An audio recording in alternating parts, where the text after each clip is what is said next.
మహారాజ్ అంటూ పొంగల్ బరిలోకి దిగి కింగ్ ఆఫ్ సంక్రాంతిగా నిలిచిన బాలయ్య ఇప్పుడు తన సినిమాని తెలుగు ఆడియన్స్ కే కాకుండా హిందీ ఆడియన్స్ ముందు కూడా తీసుకొచ్చాడు. ఈ క్రమంలో డాకు మహారాజ్ హిందీ వర్షన్ ని ఈ శుక్రవారం రిలీజ్ చేయగా అక్కడ కూడా అద్దరు కొడుతున్నట్టు తెలుస్తోంది. సాధారణంగా బాలకృష్ణ సినిమాలు హిందీలో, అది కూడా సినిమా రిలీజ్ అయిన 2 వారాలకే డబ్బింగ్ వర్షన్ హిందీ రిలీజ్ అవ్వటం చాలా అరుదు. అయితే అఖండ సినిమా డబ్బింగ్ వర్షన్ యూట్యూబ్ లో రికార్డ్ వ్యూస్ రాబట్టడంతో ప్రస్తుతం తెరకెక్కుతున్న అఖండ 2 ని డైరెక్ట్ పాన్ ఇండియా రిలీజ్ కి ప్లాన్ చేస్తున్నారు మేకర్స్. దానికి ముందు శాంపుల్ గా డాకు మహారాజ్ సినిమాను హిందీ వర్షన్ రిలీజ్ చేశారన్నమాట. సో తెలుగులో సినిమా సక్సెస్ అవ్వగా హిందీ రిలీజ్ కి డిమాండ్ పెరిగింది. సో కమర్షియల్ లెక్కలు ఏమీ లేకుండానే ఎంత వచ్చినా లాభమేనన్నమాట. ఇక సితారా ఎంటర్టైన్మెంట్స్ బ్యానర్ లో సూర్యదేవర నాగవంశీ నిర్మించిన ఈ సినిమాలో శ్రద్ధా శ్రీనాథ్, ప్రగ్యా జైస్వాల్ నటించిన సంగతి తెలిసిందే. ఇక బాలీవుడ్ భామ ఊర్వశి రౌతెలా కూడా ఈ సినిమాలో నటించింది కాబట్టి హిందీ ఆడియన్స్ కు అదొక స్పెషల్ క్రేజ్ అని చెప్పవచ్చు. ఏది ఏమైనా మన బాలయ్య మెల్లిమెల్లిగా నేషనల్ వైడ్ గా క్రేజ్ కొట్టడంలో డాకు మహారాజ్ పాత్ర గట్టిగానే ఉన్నట్టు కనిపిస్తోంది.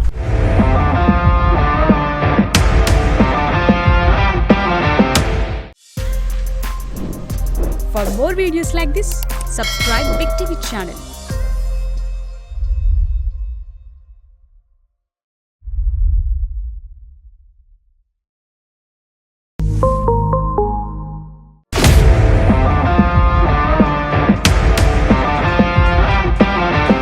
డాకు మహారాజ్ అంటూ పొంగల్ బరిలోకి దిగి కింగ్ ఆఫ్ సంక్రాంతిగా నిలిచిన బాలయ్య ఇప్పుడు తన సినిమాని తెలుగు ఆడియన్స్ కే కాకుండా హిందీ ఆడియన్స్ ముందు కూడా తీసుకొచ్చాడు. ఈ క్రమంలో డాకు మహారాజ్ హిందీ వర్షన్ ని ఈ శుక్రవారం రిలీజ్ చేయగా అక్కడ కూడా అద్దరు కొడుతున్నట్టు తెలుస్తోంది. సాధారణంగా బాలకృష్ణ సినిమాలు హిందీలో, అది కూడా సినిమా రిలీజ్ అయిన 2 వారాలకే డబ్బింగ్ వర్షన్ హిందీ రిలీజ్ అవ్వటం చాలా అరుదు.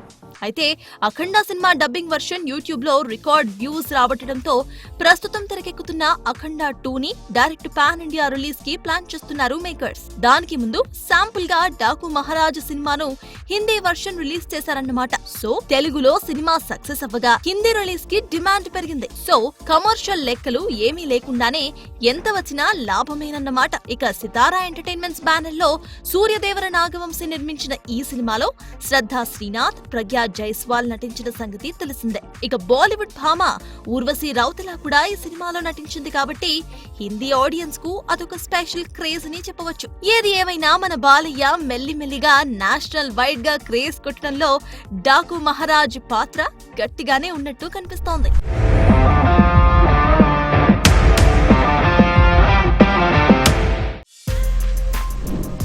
For more videos like this, subscribe Big TV channel.